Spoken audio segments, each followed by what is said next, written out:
The auctioneer's hammer came down, and Eleanor Whitmore became property again. Not livestock this time, though the distinction felt thin as her father shoved her toward a stranger in the back of Red Hollow's only church. The man who'd bought her stood silent in the shadows, face hidden beneath a wide-brimmed hat, and Eleanor's hand shook so badly she couldn't sign her own name on the marriage certificate. 23 years of surviving her father's fists had taught her one truth. Kindness was always a trap. And this rancher named Caleb Mercer had just paid a fortune to own her. Stay with me until the end of this story. Hit that like button and drop a comment telling me what city you're watching from. I want to see how far Eleanor's journey travels. The morning of the wedding, Eleanor's father broke her mirror. Not in rage, that would have been familiar, almost comforting in its predictability.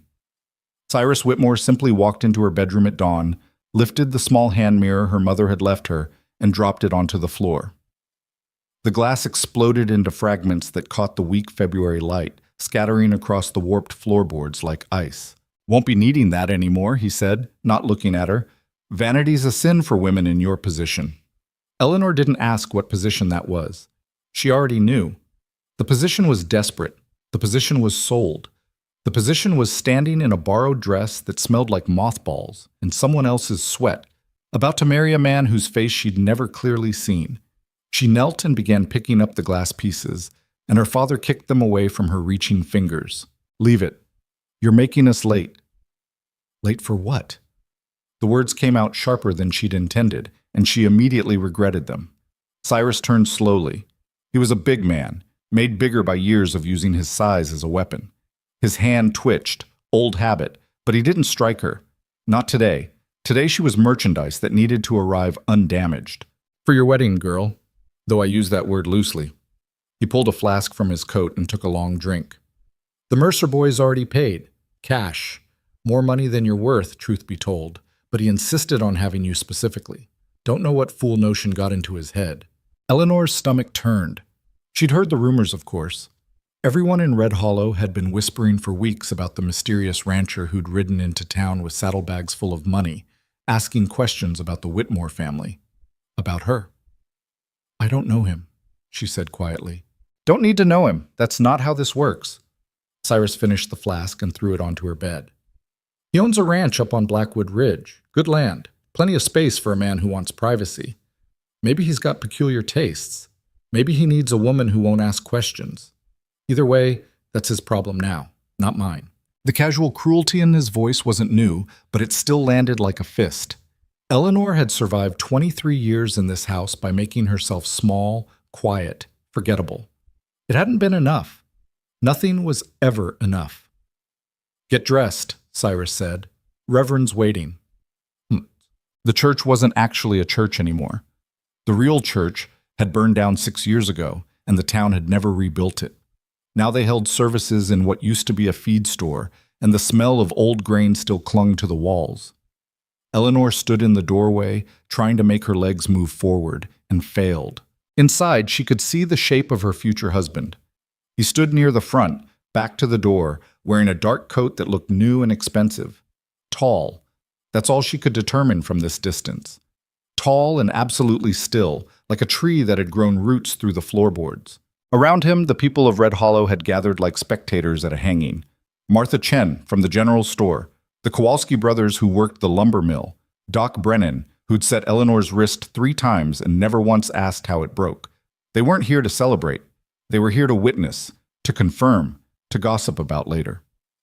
"Move." Her father's hand landed between her shoulder blades and shoved. Eleanor stumbled into the church, and every head turned toward her. She kept her eyes on the floor, counting the knots in the wood planks. 18 steps to reach the front. 18 steps to become someone else's problem. The Reverend was drunk. She could smell it on him before she reached the makeshift altar. He swayed slightly as he opened his Bible, and several pages fell out, fluttering to the floor like damaged birds. "Dearly beloved," he began, then stopped. "Actually, we can skip that part. Nobody here's beloved. Let's just get to the binding." Eleanor finally looked up at the man beside her. Caleb Mercer was younger than she'd expected. Maybe 30, with dark hair that needed cutting and a jaw that looked like it had been broken and healed crooked. He wasn't handsome in any conventional way. His features were too severe, too weathered by whatever life he'd lived before arriving in Red Hollow. But his eyes surprised her, dark brown, almost black, and completely unreadable. He was looking at her like she was a puzzle he was trying to solve, not with lust or ownership or anger, just curiosity, like she was something unexpected. "You're Eleanor," he said. Not a question. His voice was rough, unpracticed, like he didn't use it often. She nodded, not trusting her own voice. "I'm Caleb." He paused, seemed to consider his next words carefully. "This won't be what you're expecting." Before she could ask what that meant, the Reverend was reading vows from memory, getting half of them wrong, and Eleanor was repeating words that felt like stones in her mouth. Love, honor, cherish, lies, all of them. You couldn't love someone you'd never met. You couldn't honor someone who'd purchased you. Cherish was just another word for possession. "Ring," the Reverend said, holding out his hand expectantly. Caleb reached into his pocket and pulled out a simple gold band. Not expensive, not ornate. Just a circle of metal that caught the pale light. He held it up, and Eleanor noticed his hands. They were working hands, scarred and calloused, but they weren't shaking. Hers were trembling so badly she could barely extend her finger. He slid the ring on gently, and his skin was surprisingly warm. "I now pronounce you man and wife," the Reverend said, already closing his Bible. "Mercer, she's yours. Do what you want with her." The words hung in the stale air. Do what you want with her. Eleanor felt her chest tighten, felt the familiar panic rising. This was it. The moment when her new owner would claim his property would show everyone assembled what he'd bought with his mysterious fortune. Caleb turned to face the congregation. "We're done here," he said simply. "You can all go home now." Nobody moved. They were waiting for something more. A kiss, a proclamation, some kind of display. Martha Chen leaned forward in her seat, not even pretending to hide her eagerness for gossip. "I said we're done." Caleb's voice didn't rise, but something in it made the entire room shift. "This is a private matter. Leave." Slowly, with visible reluctance, the townspeople began filing out. Eleanor's father was the last to go. He paused near the door, counting a thick stack of bills that Caleb must have given him earlier. He didn't look at Eleanor, didn't say goodbye or wish her well or offer any final words. He just counted his money and left, and somehow that hurt worse than if he'd hit her one last time. Then they were alone. Eleanor, Caleb, and the drunk Reverend who was already gathering up his fallen Bible pages. "Your wagon's outside," Caleb said to Eleanor. "I had someone pack your belongings this morning. If they missed anything important, we can send for it later." "I don't have belongings," Eleanor said. The truth of it made her voice sound hollow. "Nothing important." He studied her for a long moment. "Then we should go. Storm's coming, and Blackwood Ridge is a hard ride from here." The wagon was military grade, built to survive Montana winters and mountain roads that would break lesser vehicles. 2 massive horses stood hitched to it, work animals with thick winter coats and patient eyes. In the back, Eleanor could see a few canvas-wrapped bundles that supposedly contained her life's possessions. Caleb helped her onto the seat without comment, then swung himself up beside her. He didn't sit close enough to touch her, keeping a careful distance between them. The reins rested easy in his hands as he clicked his tongue and the horses moved forward. Red Hollow disappeared behind them quickly. The town had never been large, and what little civilization it offered faded within minutes, replaced by endless expanses of white. Snow covered everything, the road, the fields, the distant mountains. The sky hung low and gray, pregnant with the promise of more snow to come. They rode in silence for an hour. Eleanor kept her hands folded in her lap, trying to prepare herself for whatever came next. The stories she'd heard about mountain men and isolated ranches weren't comforting.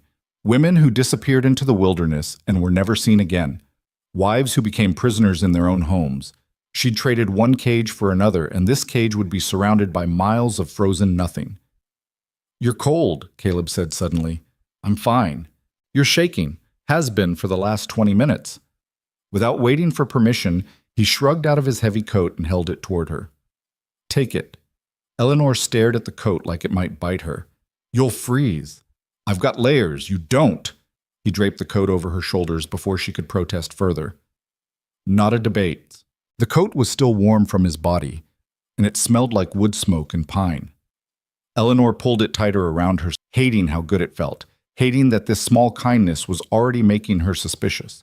What did he want in return? Nobody gave without expecting something back. That was the lesson her father had taught her, reinforced with fists and hunger and cold nights locked in the cellar. "Why did you do it?" she asked. The question had been building in her throat since the moment he'd said her name in the church. Do what? All of it. The money? The marriage? She forced herself to look at him. You could have had anyone. Why buy a broken-down girl from the worst family in Red Hollow? Caleb was quiet for so long, she thought he might not answer. The horse's hooves made rhythmic sounds in the packed snow, and somewhere in the distance, a hawk cried out. "You're not broken," he finally said. "And I didn't buy you." "Yes, you did. Everyone knows." "I paid your father to let you go. There's a difference." Eleanor laughed, and it came out bitter. Semantics. "No." He glanced at her briefly before returning his attention to the road. "When you buy something, you own it. You can use it however you want, break it if you feel like it, throw it away when you're done. That's not what this is." "Then what is it?" "An arrangement. A way out for both of us." He adjusted the reins as they started climbing into steeper terrain.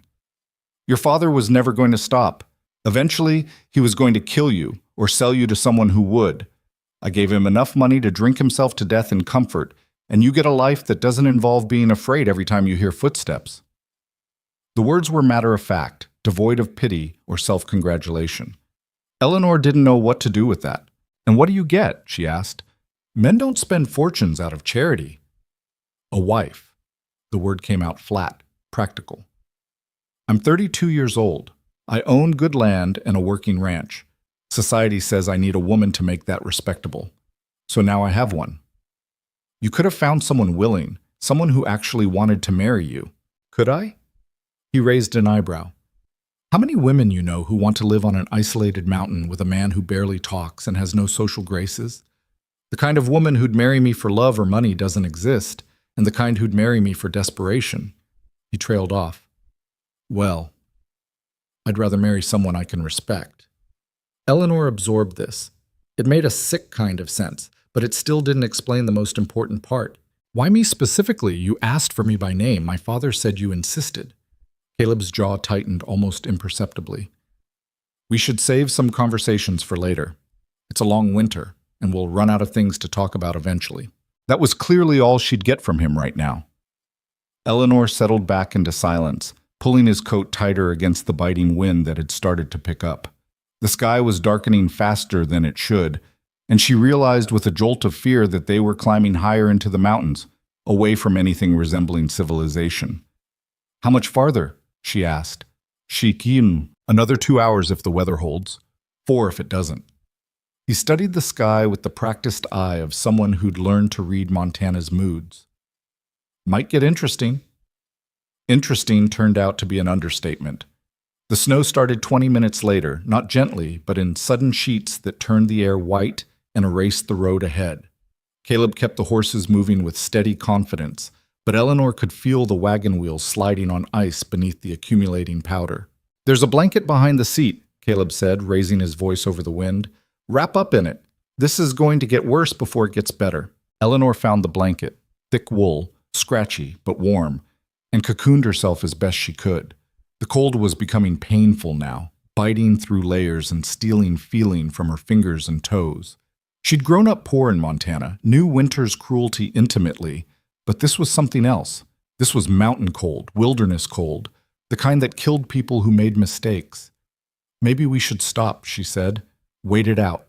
"Nothing to stop at. Next shelter is the ranch." He didn't look worried, exactly, but his posture had changed, more alert, more focused. "We keep moving." The wind picked up, howling through the mountain passes with a sound like screaming. Eleanor couldn't see more than a few feet ahead. The world had become nothing but white chaos, and the dark shapes of the horses struggling through deepening drifts. Then Caleb did something unexpected. He transferred both reins to one hand and reached over, pulling Eleanor closer to his side. Not roughly, not demanding, just a steady pressure that brought her tight against him. "Body heat," he explained when she stiffened. "Better chance if we're not fighting the cold separately." It made practical sense, but Eleanor's entire body went rigid anyway. Years of defensive instinct screamed at her to pull away, to maintain distance, to never let a man this close. But the cold was worse than the fear, and she was so tired of being cold. She let herself lean into him, felt the solid warmth of his body through the layers of clothing. His arm came around her shoulders, not possessive, just stabilizing, and they rode that way for an eternity of white nothing. Almost there, Caleb said eventually, though Eleanor had no idea how he could tell. Everything looked the same. Snow, trees, more snow. Then, through a brief gap in the storm, she saw it. Blackwood Ridge. The ranch sat in a natural hollow, partially sheltered by a curve of rock face and a thick stand of pine trees. The main house was larger than she'd expected. 2 stories, solid construction, smoke already rising from the chimney. Around it, she could make out the shapes of other buildings. A barn, what looked like a stable, some kind of storage shed. Someone had been here, recently, preparing. Caleb guided the horses down the final slope with careful precision, and suddenly they were in the comparative shelter of the ranch yard. The wind still howled overhead, but the worst of it was blocked by the surrounding trees and hills. He pulled the wagon right up to the front door of the house, then jumped down. Instead of immediately tending to the horses, which Eleanor had expected, he reached up for her. "Can you walk?" he asked. "I think so." "Think isn't good enough. Are you numb anywhere? Feet? Hands?" Eleanor tested her extremities. Everything hurt, which she'd learned was better than numbness. "I'm okay." "Good. Inside. Now." He lifted her down from the wagon seat like she weighed nothing, then pointed at the door. "It's unlocked. Go straight to the fireplace and don't move until you're warm. I'll be in after I get the horses settled." "I can help." "No." Not cruel, just firm. "You're not dressed for this, and I know what I'm doing. Inside." Eleanor wanted to argue, wanted to prove she could be useful, but her legs were already shaking from cold and exhaustion. She stumbled to the door, pushed it open, and stepped into warmth. The house was prepared.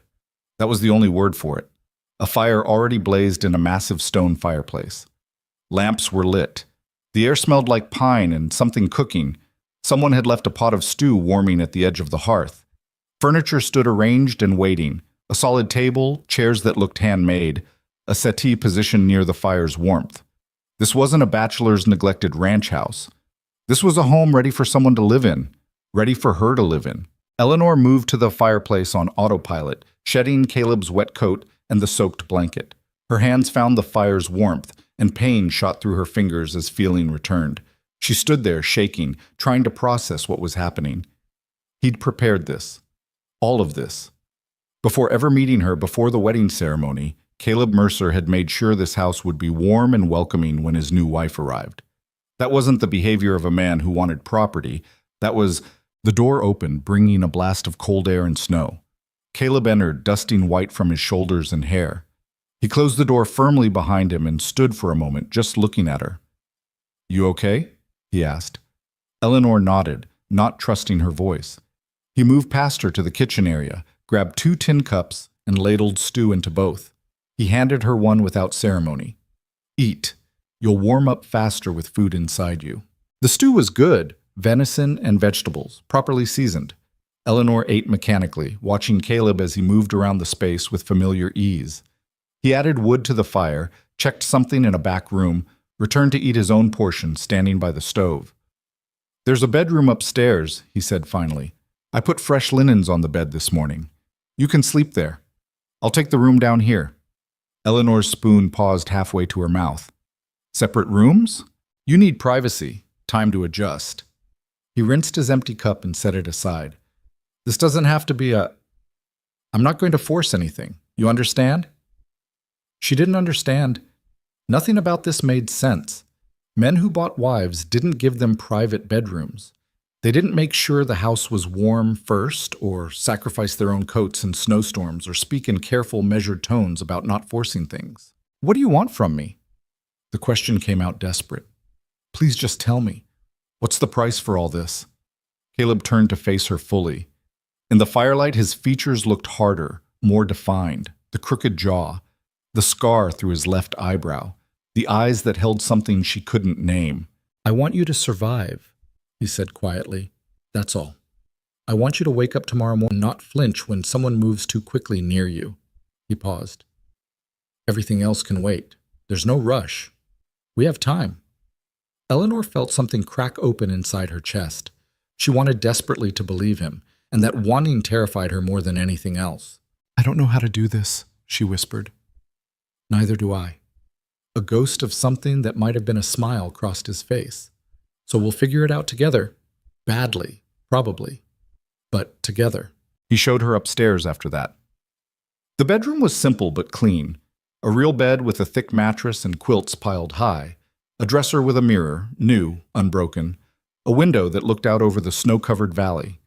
On the dresser sat a water basin, clean towels, and a hairbrush that wasn't hers but was clearly meant to be. I'll be downstairs if you need anything, Caleb said from the doorway. Door doesn't lock from the outside, only the inside. Your choice whether to use it. Then he left, closing the door gently behind him. Eleanor stood in the center of the room, listening to his footsteps descend the stairs. She heard him moving around below, adding more wood to the fire, the scrape of a chair. Normal sounds, domestic sounds. She went to the door and tested the lock. It worked smoothly, new and well-oiled. She could lock herself in. He'd given her that power. Eleanor turned the lock, then unlocked it again. Stood there with her hand on the mechanism, trying to decide who she was now. A prisoner with a comfortable cell? A wife in name only? Something else entirely? Through the window the storm raged on. Snow piled against the glass, and the wind made the house creak and settle. But inside this room she was warm. Safe, maybe. She wasn't sure she remembered what safe felt like. She left the door unlocked. Downstairs, sitting alone by the fire, Caleb pulled a small object from his pocket. A tiny carved sparrow, worn smooth by 15 years of being carried everywhere. He turned it over in his scarred hands, remembering a little girl with tangled hair who'd snuck him bread behind the general store, who'd looked at a starving boy and seen a person instead of trash. She didn't remember. Of course she didn't. She'd been maybe 8 years old, and it had probably been just another Tuesday for her. A small kindness forgotten immediately. But he'd never forgotten. He tucked the sparrow away again and stared into the fire, listening to the storm outside and the silence from upstairs. Tomorrow would bring new challenges. The day after that, more.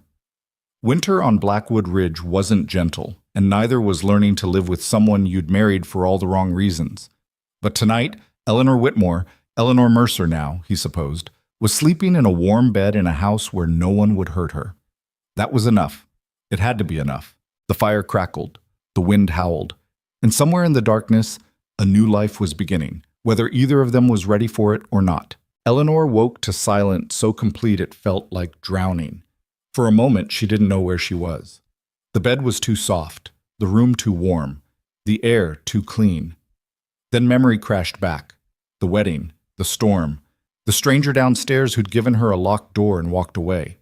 She sat up, heart hammering, and realized she'd slept through the entire night without waking once.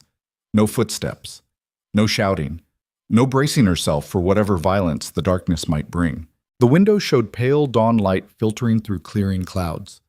The storm had passed, leaving the world buried in fresh snow that glittered like broken glass. Eleanor's breath fogged in the cold air near the window, but the rest of the room held residual warmth from the night before. She dressed quickly in the same clothes from yesterday, they were all she had, and stood at the bedroom door for a full minute before opening it. What would she find downstairs? What did morning look like in this strange new existence? The stairs creaked under her feet. She descended slowly, listening. The house felt empty, but the fire was going strong, freshly fed. On the table sat a plate covered with a cloth, and when Eleanor lifted it, she found biscuits still warm from the oven, a jar of honey, and a note written in rough, angular handwriting. Had to check the livestock, back by noon, food is yours, don't wait for me. Eleanor stared at the note. The biscuits, the honey, she'd expected, what? Demands? A list of chores? Some indication of what her role would be in this arrangement? Instead, she got breakfast and a simple statement of fact. She ate alone at the table, and the biscuits were good, not fancy, but made by someone who knew what they were doing. Each bite felt strange, wrong, almost. She wasn't used to eating until she was full, wasn't used to food that didn't come with conditions attached. After eating, she explored the house properly. Downstairs, the main room with its fireplace and sitting area, a kitchen that was well stocked and organized, and a small bedroom off the back that must be where Caleb slept. The door was open, and Eleanor peered inside despite herself. A narrow bed, neatly made, a trunk at the foot. Nothing personal on the walls or surfaces. It looked like a room someone occupied but didn't live in. Upstairs, her bedroom and one other room she hadn't noticed last night. The door was closed, and when Eleanor opened it, she found storage. Trunks and crates, shelves holding tools and supplies, and along one wall, a workbench with carving tools laid out in precise order. Someone worked wood here. The shavings on the floor and the half-finished projects on the bench told that story. Eleanor ran her fingers over a piece of oak that was slowly becoming a chair leg, admiring the craftsmanship. Then she saw the drawer. It was small, built into the side of the workbench, and it was slightly open. Not an invitation exactly, but not locked either. Eleanor knew she should leave it alone, knew that searching through someone's belongings was a violation, but her hands moved anyway. She'd spent 23 years searching for threats, learning to read danger in the placement of objects and the contents of drawers. Old habits didn't die just because you changed addresses. She pulled the drawer open. Inside, more carving tools, a whetstone, some sandpaper, a tin of wood oil. Nothing unusual. Eleanor started to close it again, then noticed something had rolled to the back when she'd opened it. A small object wrapped in soft leather. Her hands were shaking as she unwrapped it. The sparrow was tiny, barely 2 inches long, carved from pale birchwood that had darkened with age and handling. The detail was extraordinary. Every feather visible, the head turned slightly as if the bird had just heard something interesting. The wood was worn smooth in places, like someone had carried it for years, running their thumb over it the way you might worry a lucky coin. Eleanor knew this sparrow. She'd carved it herself when she was maybe 7 or 8 years old, back when her mother was still alive and still trying to teach her daughter that beauty could be made by human hands. It had been one of her first successful projects, clumsy, childish, but recognizable as a bird. She'd kept it in her pocket for months, a small piece of proof that she could create something instead of just surviving things. Then she'd lost it. She couldn't remember where or when, just that one day it was gone, and she'd cried herself sick over it. Her father had beaten her for the crying, told her to stop being weak over a piece of trash, and eventually she'd learned to stop thinking about it entirely. But here it was, in Caleb Mercer's workshop, worn smooth by years of being carried. The floor seemed to tilt under Eleanor's feet. She gripped the edge of the workbench, trying to breathe, trying to think. How did he have this? Where had he found it? And more importantly, why had he kept it all these years? The front door opened downstairs. Eleanor's first instinct was to hide the sparrow, to close the drawer and pretend she'd never opened it. But anger was rising faster than fear, hot and bright and unfamiliar. She'd spent her whole life swallowing questions and accepting whatever story she was told. Not this time. She went downstairs with the sparrow clenched in her fist.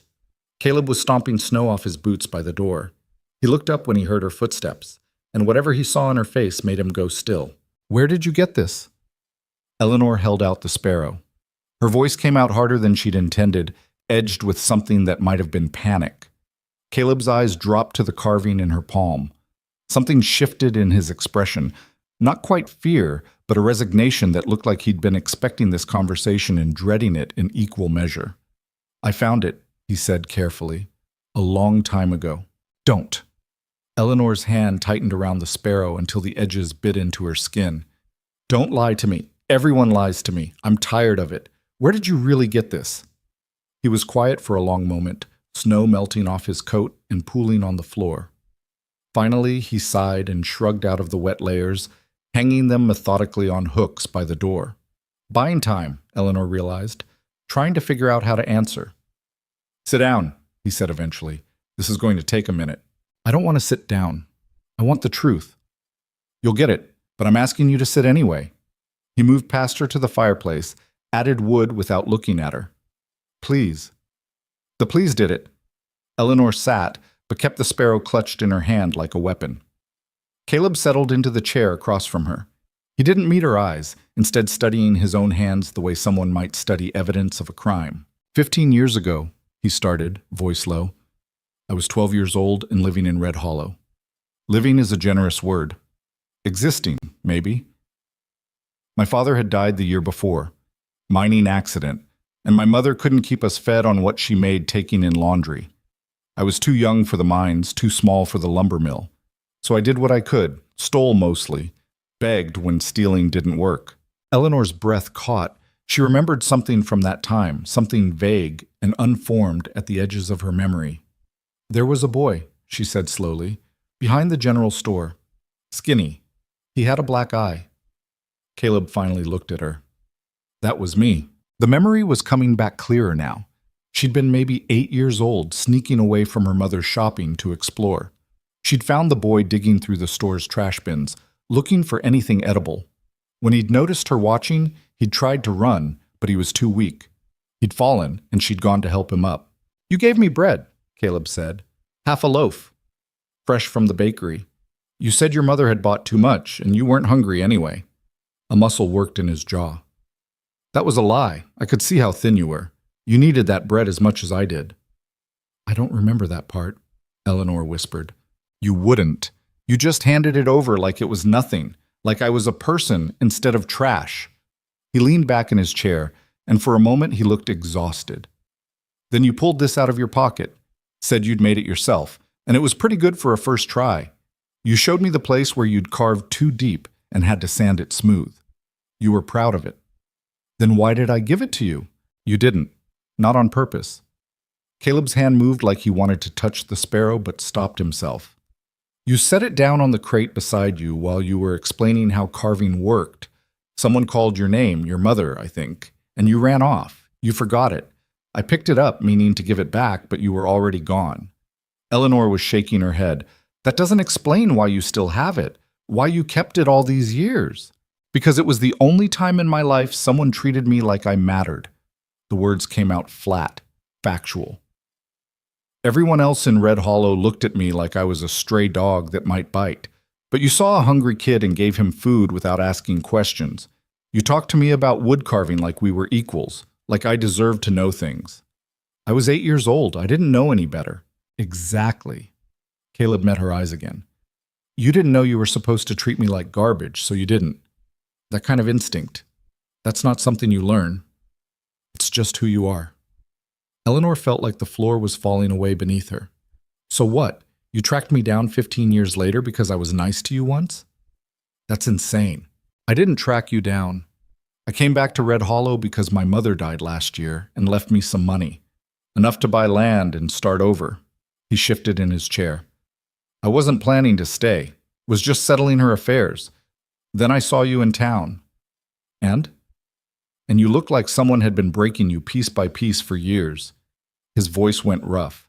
I asked around, found out what your father was, what he'd been doing, how everyone in town knew and nobody did a damn thing about it. Eleanor's throat tightened. So you felt sorry for me? No. The word came out sharp. I felt responsible. For what? You didn't do anything to me. I left. Caleb stood abruptly, started pacing. After you gave me that bread, my mother and I left Red Hollow within the week. She'd found work in Helena, and we scraped by there until I was old enough to work. I spent the next 15 years building a life, and I never once thought about what happened to the girl who'd been kind to me. Never wondered if she was okay. Why would you? We were children. Because that's not how debt works. He stopped pacing, faced her directly. You gave me something when I had nothing, not just bread. You gave me proof that people could be decent, that kindness existed. I built my whole life on that foundation, and I never paid it back. Eleanor stood too, the sparrow still clutched in her hand. So this is what? Repayment? You married me to settle accounts? I married you because leaving you there would have made me exactly like everyone else in Red Hollow. People who see suffering and turn away because it's not their problem. His hands clenched into fists at his sides. I had money, I had a way out, and you needed one. That's not pity, that's just math. Math, Eleanor repeated. Her voice had gone cold. Wrong word. I'm not good at this. Caleb ran a hand through his hair, frustration clear on his face. Look, I'm not some hero. I'm not rescuing you. I'm just trying to do one decent thing with the resources I have. And maybe I'm selfish enough to want to live with someone who I know has kindness in them, who I know won't turn cruel when they have power. You don't know me, Eleanor said. That girl who gave you bread, she's gone. My father made sure of that. I don't believe you. Believe what you want. I'm not who you think I am. Caleb looked at her for a long moment. Prove it then. Show me this cruel person you've become. Yell at me. Hit me.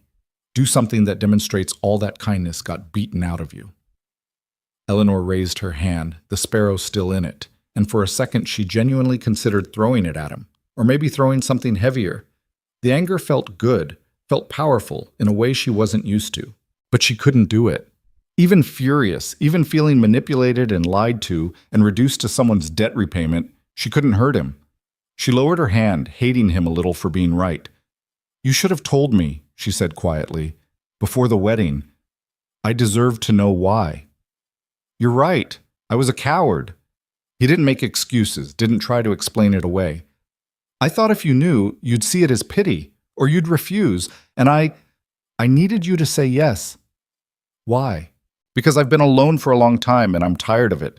Because this ranch is too quiet and too big for one person. Because... He stopped himself, shook his head. Doesn't matter. I should have been honest. Eleanor sank back into the chair, suddenly exhausted.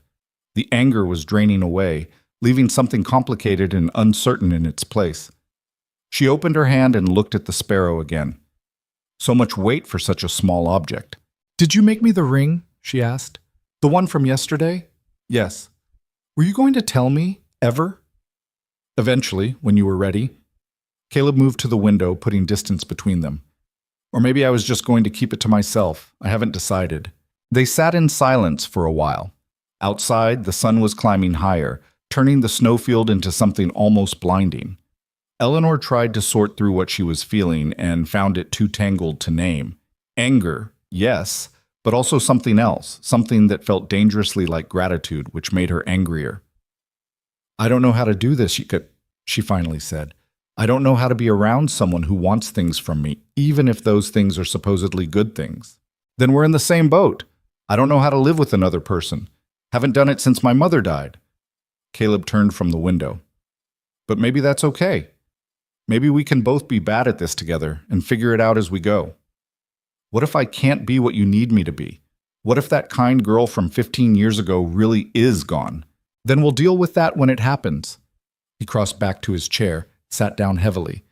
But I don't think she's gone. I think she's just hiding, and I don't blame her for that. Eleanor looked down at the sparrow again.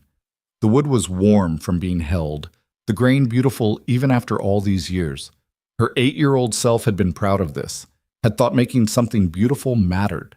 Maybe it still did. Can I keep this? She asked. Caleb's expression softened slightly. It was always yours.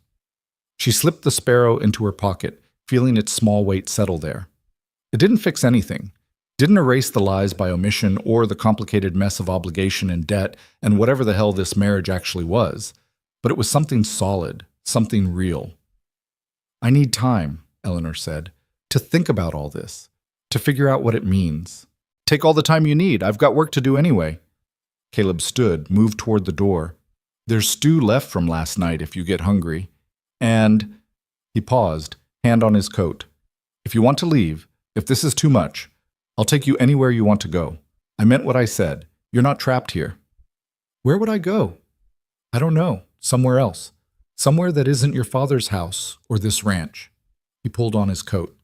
Choice is yours. Then he left, and Eleanor was alone again, with too many thoughts and not enough answers. She spent the rest of the morning learning the rhythm of the house. There was a larder stocked with enough food to survive a siege, root vegetables in the cellar, smoked meat hanging in the cold storage. Whoever had prepared this place, Caleb, she assumed, or someone he'd hired, had thought of everything. In a trunk in the corner of the main room, she found women's clothing. Not new, but clean and well-maintained. Different sizes, like someone hadn't been sure what would fit. Eleanor tried on a work dress that was close enough to her size and found it almost comfortable.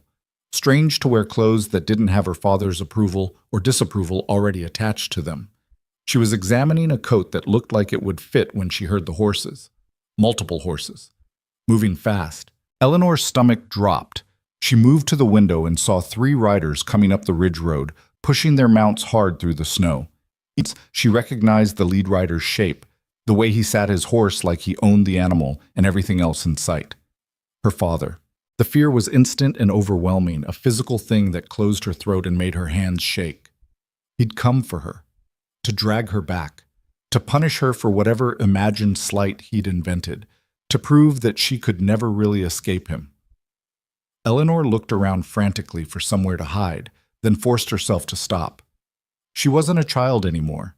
She wasn't alone. And hiding never worked anyway. She went to the door and locked it. Outside, she could hear the horses pulling up, boots hitting the ground. Her father's voice, loud and sharp, even muffled by the door. "Eleanor, get out here!" She didn't answer. "I know you're in there, girl. Open this door before I break it down." Still, Eleanor stayed silent.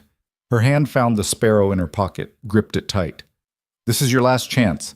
You open this door, or I'm coming in, and you won't like what happens when I do." The door shook as something heavy hit it. Once, twice. The wood held, but Eleanor could hear it splintering. One more hit, and it would give. Then a different voice cut through the cold air.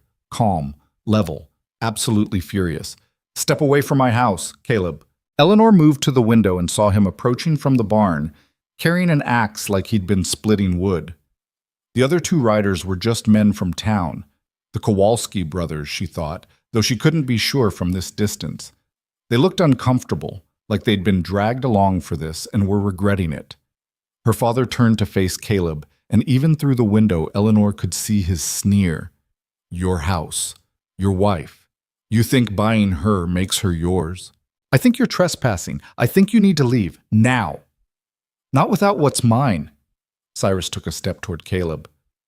"She's got something that belongs to me. Money I'm owed. I gave you everything we agreed on, more than you deserved. That was for the girl. This is interest." Cyrus smiled, and Eleanor knew that smile. It meant violence was coming.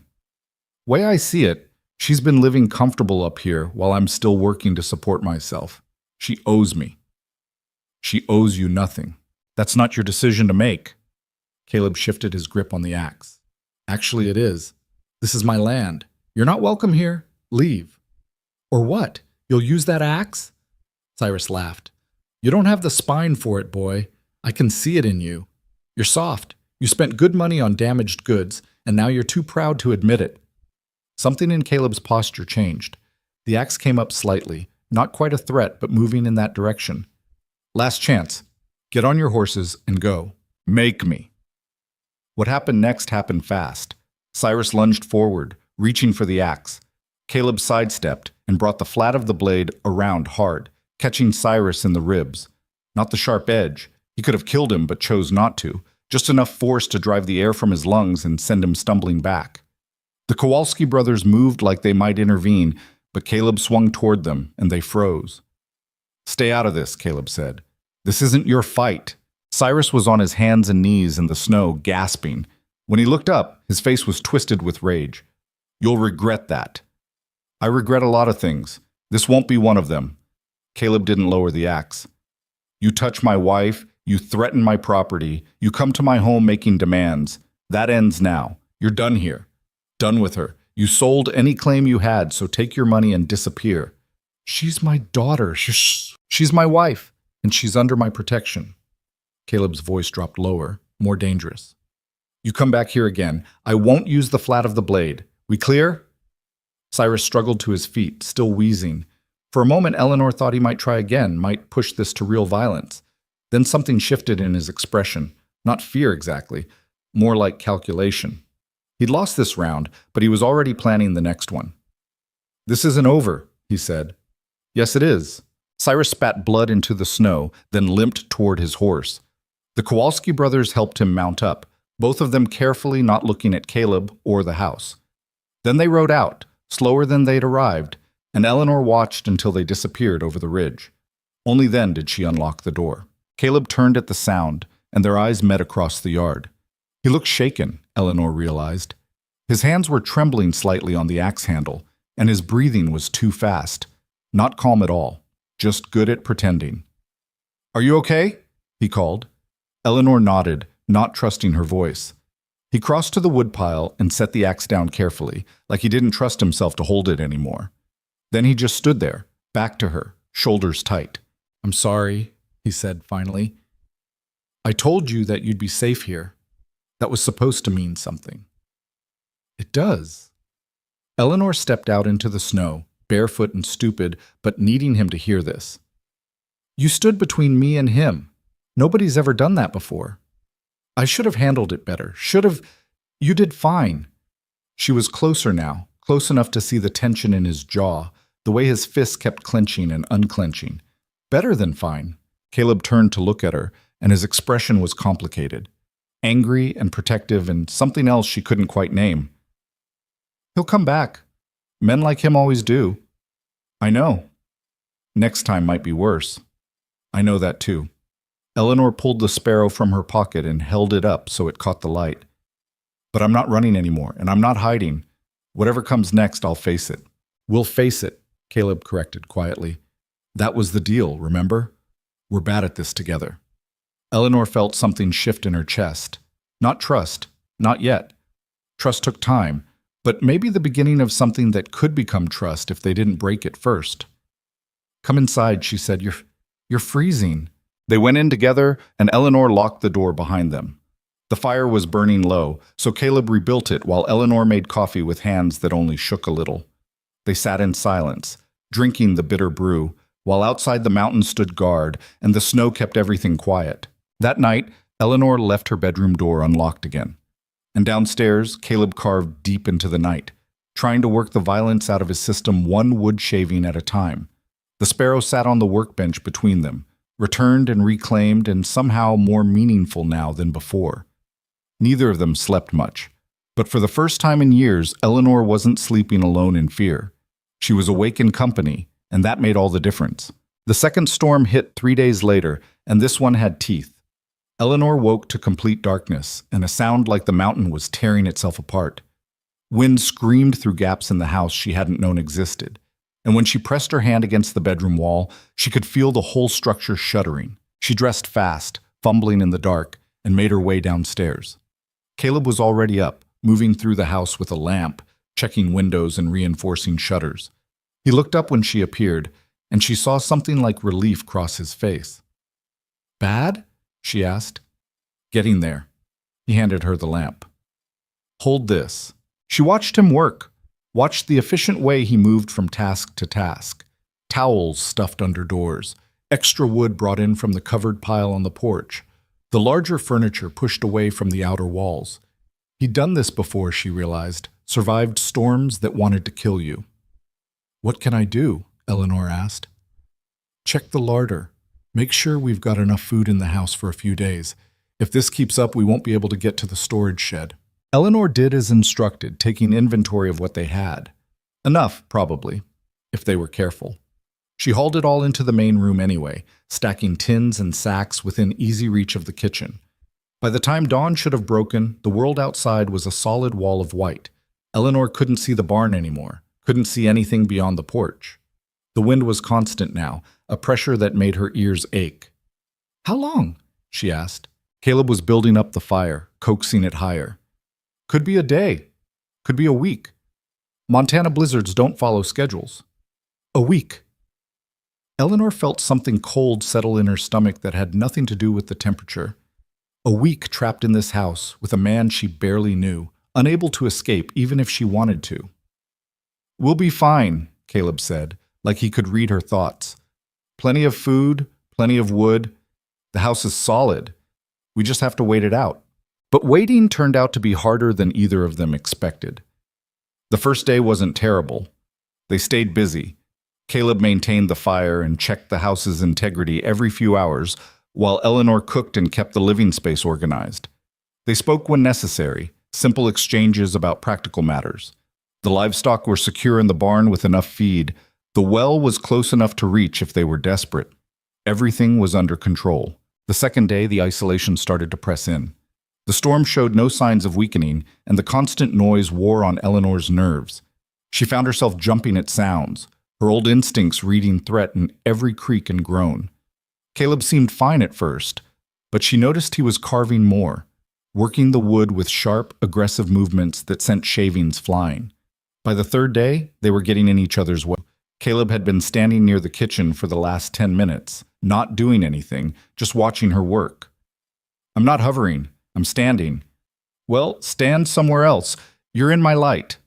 He moved without comment, settling by the fire instead. Eleanor immediately felt guilty, but couldn't quite bring herself to apologize. The walls were too close, the air too heavy. She needed space that didn't exist. That night, unable to sleep, she came downstairs and found Caleb sitting by the dying fire, staring at nothing. "Can't sleep either?" he asked without looking up. "No." Eleanor wrapped a blanket around herself and sat in the other chair. The silence between them felt different now, charged somehow. "You ever been in a storm this bad?" Caleb asked. "Once. When I was 14, we lost part of the roof, and snow came in for 3 days before my father bothered to fix it."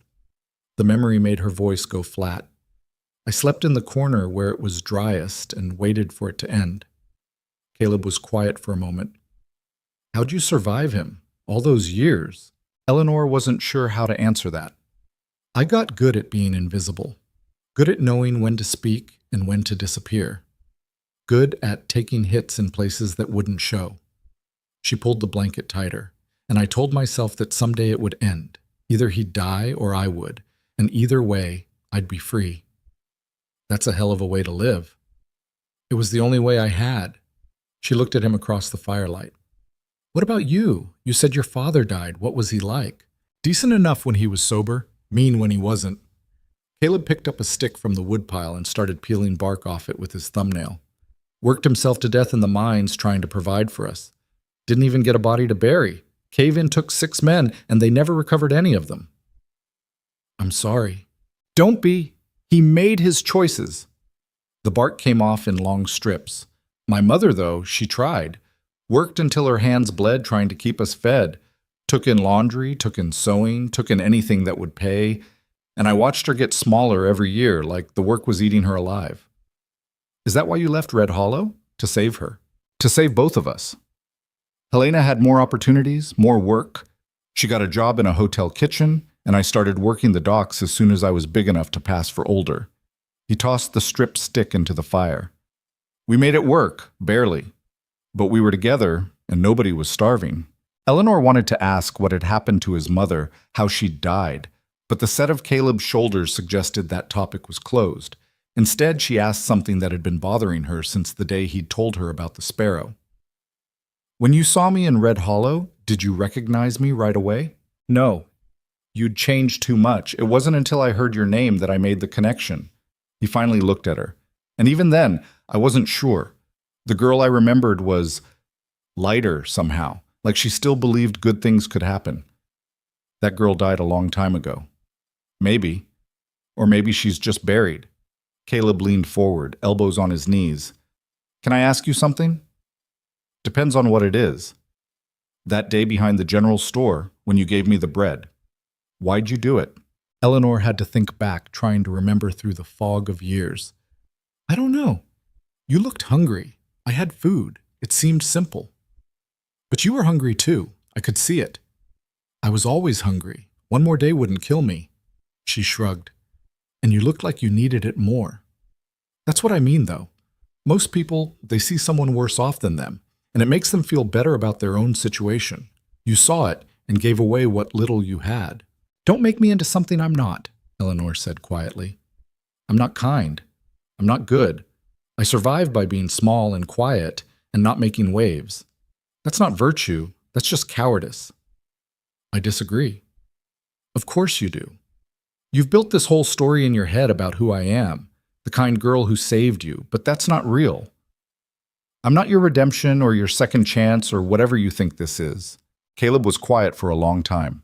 The fire crackled, and somewhere in the walls, the house groaned under the weight of snow and wind. "You're right," he said finally. "I did build a story, and maybe it's not fair to you expecting you to live up to some memory from 15 years ago." He stood, moved to add wood to the fire. "But here's the thing. I'm not asking you to be that girl. I'm asking you to be whoever you are now. And whoever that is, she's someone I chose to marry." "You chose wrong." "Maybe. We'll find out." He settled back into his chair. But I'm willing to take that risk if you are. Eleanor didn't know what to say to that, so she said nothing. They sat in silence until the fire burned down again, and eventually she went back upstairs, leaving Caleb alone with his thoughts and his carvings. The fourth day, the storm intensified. The temperature dropped so low that frost formed on the inside of the windows, and even right next to the fire, Eleanor could see her breath. They moved through the house wearing every layer they owned, and still the cold found its way in. "We need to conserve wood," Caleb said, eyeing their dwindling supply. "I can get more from the shed, but it's dangerous in this." "How dangerous?" "The kind where you can get turned around 10 feet from your own door and freeze to death before you find your way back." He didn't sugarcoat it. "But we'll run out by tomorrow night if we don't replenish." "Then we don't have a choice." "I'll go at first light. The wind usually drops a bit around dawn." But dawn came and the wind didn't drop. If anything, it got worse. Eleanor stood at the window watching Caleb prepare to go out anyway. He'd rigged a rope from the porch to the shed. She'd watched him do it yesterday during a brief lull, and now he was tying the other end around his waist. "This is insane," she said. "It's necessary." He pulled the rope tight, testing it. "If I'm not back in 20 minutes, don't come looking for me. You hear? Don't open that door." "What am I supposed to do if you don't come back?" "Survive." He pulled on his gloves, his hat, wrapped a scarf around his face. "There's enough wood for 3 more days if you're careful. Storm has to break by then." "And if it doesn't?" He didn't answer, just opened the door into a wall of white and disappeared into it. Eleanor stood by the door watching the rope, counting seconds. The wind tried to tear into the house, and she had to throw her weight against the door to keep it closed. Through the gaps, she could see nothing. Just white chaos and the rope stretching out into it, occasionally going taut as Caleb moved. 10 minutes passed. 15. Eleanor's hands were cramping from gripping the door handle, and her heart was beating too fast. 20 minutes. 25. The rope went slack. Eleanor's breath caught. Had he untied himself? Had the rope broken? She pressed her face against the gap, trying to see anything, and got a face full of snow and ice for her trouble. Then the rope jerked tight again, and she saw movement, a shape in the white, getting closer. Caleb emerged from the storm like a ghost, arms loaded with wood, ice coating his clothes and exposed skin. Eleanor yanked the door open just enough for him to stumble through, then slammed it shut behind him. He dropped the wood and collapsed against the wall, breathing hard. His lips were blue, and when Eleanor pulled the scarf away from his face, she saw his skin was dangerously pale. "You're freezing," she said, already pulling at his coat. "Get these wet things off." "I'm fine." "You're not fine, you're half frozen. Coat, now." He was shaking too hard to argue. Eleanor got his coat off, then his gloves and hat. His hands were like ice when she touched them, barely functional. She dragged him to the fire and pushed him into the chair closest to the heat. "Don't move," she ordered, then ran to get blankets from upstairs. When she came back, Caleb was trying to unlace his boots with fingers that wouldn't cooperate. Eleanor knelt and did it for him, then pulled off the boots and his wet socks. His feet were pale, bordering on white. Not frostbite yet, but close. "This was stupid," she said, rubbing his feet between her hands, trying to bring warmth back. "You could have died out there. We needed wood." His teeth were chattering so hard he could barely speak. "We needed you more." The words came out before she could stop them, and they both froze. Eleanor kept rubbing his feet, not looking at him. "I mean, I can't run this place alone. If you die, I'm stuck here with no idea how to survive a Montana winter." "Right, practical."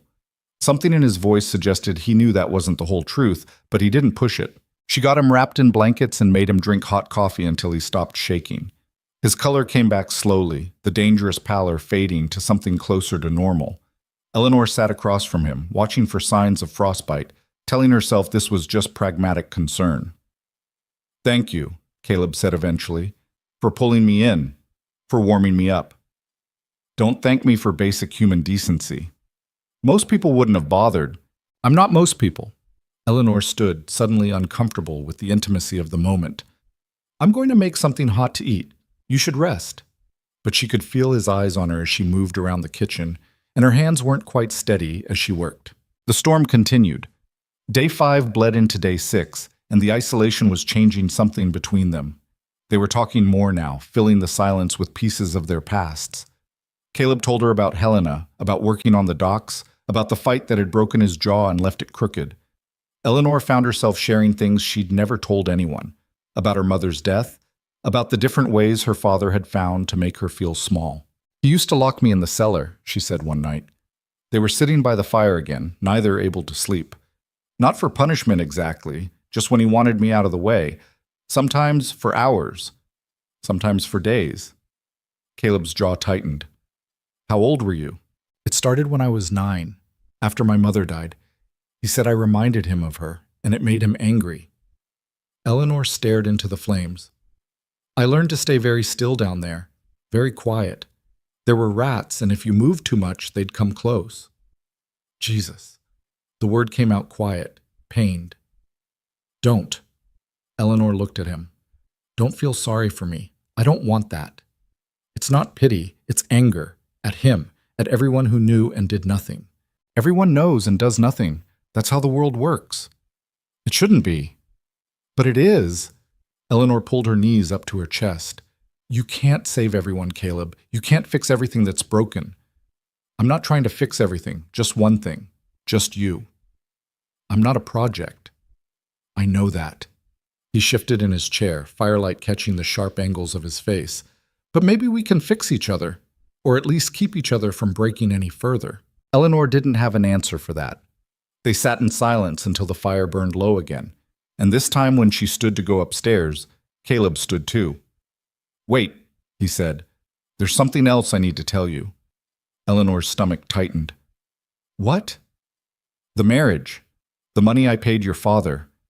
Caleb ran a hand through his hair, a gesture she was learning meant he was uncomfortable. "I lied about why I did it." "You already told me. The bread, the sparrow, paying back a debt. That was part of it, but not all of it." He met her eyes. "The truth is, I wanted you. Not like that. But I saw you in town, and I recognized something. Someone who was surviving instead of living. Someone who'd learned to make themselves invisible because existing took too much energy." He paused. "I saw myself. And I thought maybe if I could pull you out of that hole, maybe I could prove that escape is possible. That people like us don't have to stay broken." Eleanor felt like the floor was shifting. "So this was about you. About proving something to yourself." "Yes and no. It's complicated. It's selfish is what it is." The anger was rising again, familiar and hot. "You used me to work through your own trauma." "Maybe. Probably." Caleb didn't try to defend himself. "But that doesn't change the fact that you're here instead of there. That you have choices now you didn't have before. My motivations being mixed doesn't erase that. You should have told me before we got married." "You're right. I should have. I was a coward." He took a step toward her. "But if I'd told you, would you have said yes? Would you have believed that I wasn't just buying you like your father sold you?" Eleanor wanted to say yes, wanted to claim she would have understood, but honesty cut deeper than pride. "No, I would have run." "Exactly. So I made a choice. A selfish one, maybe, but one that got you out of that house." He spread his hands. "I'm not asking you to forgive me. I'm just asking you to understand why." "I don't know if I can." "That's fair." Caleb stepped back, giving her space. "But we're here now, married, stuck on this mountain together for at least another few months. So we can either keep fighting about what should have been, or we can figure out what comes next." "And what comes next?" "I don't know. I've never done this before." He almost smiled. "But I think maybe honesty would be a good place to start. Real honesty. No more secrets." Eleanor studied him in the firelight. He looked tired, she realized, worn down by the storm and the isolation and the weight of truths he'd been carrying. She probably looked the same. "Fine," she said. "Honesty. Starting now." "Starting now," he agreed. "Then tell me this. Do you regret it? Marrying me?" Caleb didn't hesitate. "No. Do you?" Eleanor thought about it, really thought about it, about the last week of isolation and revelation and slowly learning to exist in the same space as another person, about the fear and the anger and the moments of something that felt dangerously like connection. Ask me again when the storm ends, she said finally. It was the most honest answer she could give. The seventh day, the wind finally started to die. The howling that had become background noise faded to a dull roar, then to gusts, then to almost nothing. Eleanor woke to silence so profound it was disorienting, and when she looked out the window, she could see the barn again. Caleb was already downstairs, standing by the door like he'd been waiting for this moment. When Eleanor appeared, he turned to her with something like relief. "It's breaking," he said. "We should check on the animals." They dressed in layers and ventured outside together. The snow had drifted in places higher than Eleanor's head, creating an alien landscape where familiar landmarks had disappeared. The cold was breathtaking, so intense it hurt to breathe, but the air was clear and still. The barn had survived, and when they pushed open the heavy door, they found the horses and the few cattle Caleb kept all alive, if somewhat agitated. They'd been 7 days without fresh air or exercise, and their relief at seeing humans was obvious. Eleanor helped Caleb feed and water the animals while he checked them over for injuries or illness. It felt good to work, to have a purpose beyond waiting and talking and trying to untangle complicated truths. "They made it," Caleb said, running his hand along a horse's flank. "We all did. Now what?" "Now we dig out, clear paths, make sure the house didn't take any damage we couldn't see from inside." He glanced at her. "It'll take a few days to get everything back to normal." "Normal," Eleanor repeated. "Is anything about this normal?" "Fair point." He moved to the next stall. "But you know what I mean." They worked together in silence for a while, and Eleanor found herself noticing small things. The way Caleb talked to the animals in low, soothing tones. The gentleness in his hands despite their size and obvious strength. The way he made sure she was warm enough without hovering or treating her like she was fragile. Maybe this was what partnership looked like. Not grand gestures or passionate declarations, but shared work and quiet understanding. Back in the house, they cooked together for the first time. Caleb preparing meat while Eleanor handled vegetables, moving around each other in the small kitchen with surprising ease. They'd learned each other's rhythms during the storm, learned where the other would be and how they moved. Over dinner, Eleanor made a decision. "I want to learn," she said. Caleb looked up from his plate. "Learn what?" "Everything. How to handle the horses, how to survive out here, how to repair things and build things." She met his eyes. "I don't want to be helpless. I don't want to be someone who needs saving." "You're not helpless now." "But I'm not capable either. Not really." Eleanor pushed food around her plate. "You went out in that storm because I couldn't. You know how to read the weather and manage the animals and keep this place running. I know how to make myself small and survive men like my father. That's not enough." Caleb considered this. "It won't be easy. Montana doesn't forgive mistakes. I don't want easy. I want capable." "All right then." He nodded slowly. "We'll start tomorrow. But you listen when I tell you something, and you don't take risks just to prove you can." "Deal." They shook on it like business partners, and something shifted again. Not love. Eleanor wasn't sure she even believed in that anymore, but something like respect, like the beginning of trust. That night, Eleanor stood at her bedroom window and looked out at the stars. The storm had cleared the air completely, and the sky was brilliant with light. She thought about the week they'd just survived, about the truths they'd traded like currency, about the complicated man downstairs who'd bought her freedom for reasons she still didn't fully understand. She thought about the sparrow in her pocket, carried for 15 years by someone who'd built his whole life on a memory of kindness. And she thought maybe, just maybe, she could learn to build something too. Not a return to who she'd been, but something new. Something neither of them had planned for, but both of them needed. Outside, the mountain stood eternal and indifferent. But inside this house, two broken people were learning that survival was just the first step. Living came after, and it was harder and messier and more complicated than either of them had expected, but they were doing it anyway. Together. True to his word, Caleb started teaching her the next morning. Eleanor learned that Montana ranching was 90% preparation and 10% crisis management. She learned how to read the sky for weather changes, how to tell when a horse was favoring a leg, how to split wood without losing a finger. Caleb was a patient teacher, but unforgiving of carelessness. When Eleanor got lazy with the axe grip, he took it from her hands and made her practice the motion 50 times before letting her try again. "Out here, mistakes don't just embarrass you," he said. "They kill you." I get it. Do you? Because that swing would have buried the blade in your shin if the wood had split wrong. Eleanor gritted her teeth and adjusted her stance. Again. The weeks passed and winter slowly loosened its grip.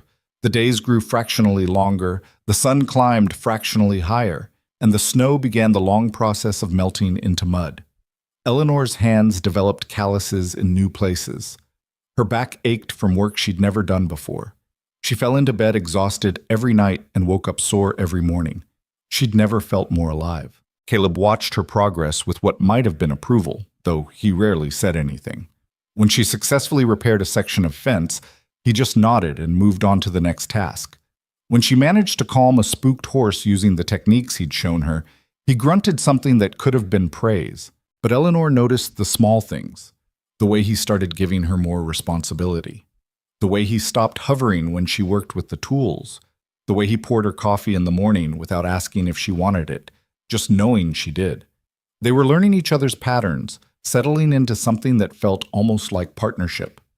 Then March arrived, and with it, her father. Eleanor was in the barn mucking out stalls when she heard the horses approaching. 3 riders again, just like last time. She set down the pitchfork and moved to the door, shading her eyes against the late afternoon sun. Cyrus Whitmore sat his horse like a king surveying conquered territory. He'd brought the Kowalski brothers again, and this time they looked even less comfortable than before. Tom Kowalski wouldn't meet Eleanor's eyes when she looked at him. "Eleanor," her father called out. "Come here, girl." She didn't move. Caleb was in the far pasture checking fence lines, too far away to hear. Eleanor was alone, and the old fear rose up like bile. But underneath it, something else stirred, something that had been growing stronger with every fence post she'd mended and every cord of wood she'd split. "I said come here." Eleanor walked toward them slowly, making sure she stayed out of grabbing range. "What do you want?" Cyrus swung down from his horse, landing heavily. He looked worse than the last time she'd seen him. Thinner, meaner, with the red-veined nose and yellowed eyes of a man who'd been drinking hard. The money Caleb had paid him was probably gone already, poured down his throat, or lost at cards. "That's no way to greet your father," he said. "Didn't that husband of yours teach you any manners?" "Caleb's not here. You should leave." "I'll leave when I'm ready." He took a step closer, and Eleanor forced herself not to back away. "I've been thinking about our arrangement. Seems to me I sold you too cheap. You got exactly what you asked for. That was before I knew what kind of setup you had here." Cyrus gestured at the ranch, the house, the outbuildings. "Mercer's got money, real money, and you're living up here like a queen while I'm stuck in that town scraping by. That's not my problem."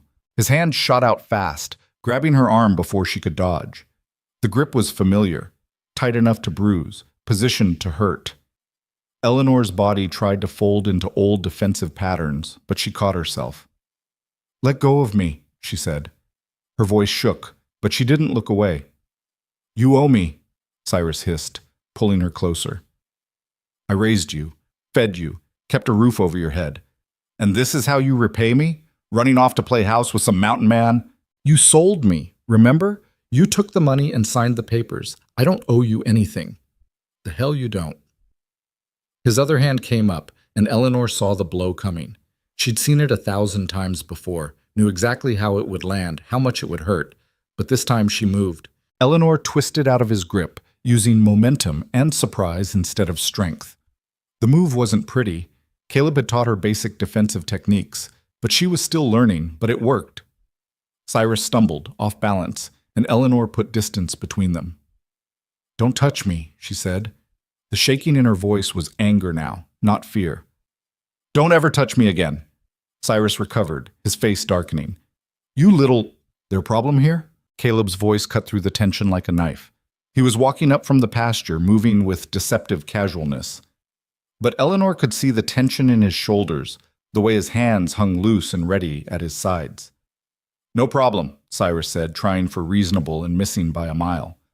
"Just talking to my daughter. Looked like more than talking from where I was standing. Family business, not your concern." "She's my wife. That makes it my concern." Caleb reached Eleanor's side, positioned himself slightly in front of her. Not blocking her view or controlling her, just making it clear where he stood. "And I thought we settled this last time. You're not welcome here."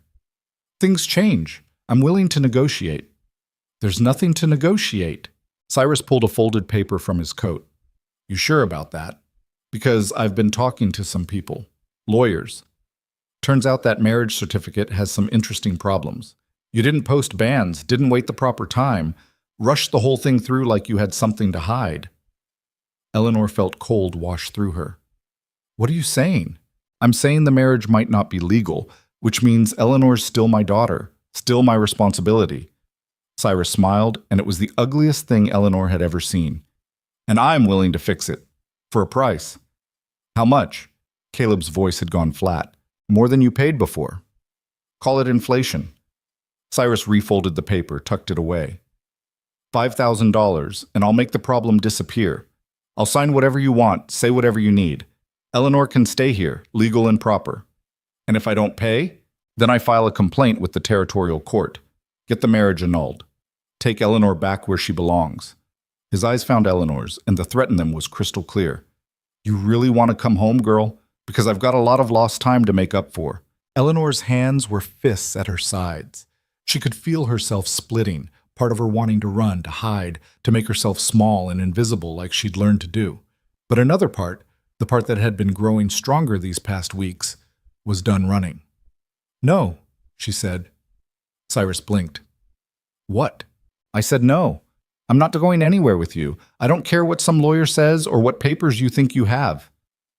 Eleanor stepped out from behind Caleb, stood on her own. You don't own me anymore. You sold that right, remember? The marriage isn't legal. I don't care. Her voice was getting stronger, steadier. Legal or not, I'm staying here. And if you try to take me by force, I'll fight. I'll scream. I'll make sure everyone in Montana knows exactly what kind of man you are. Nobody will believe you.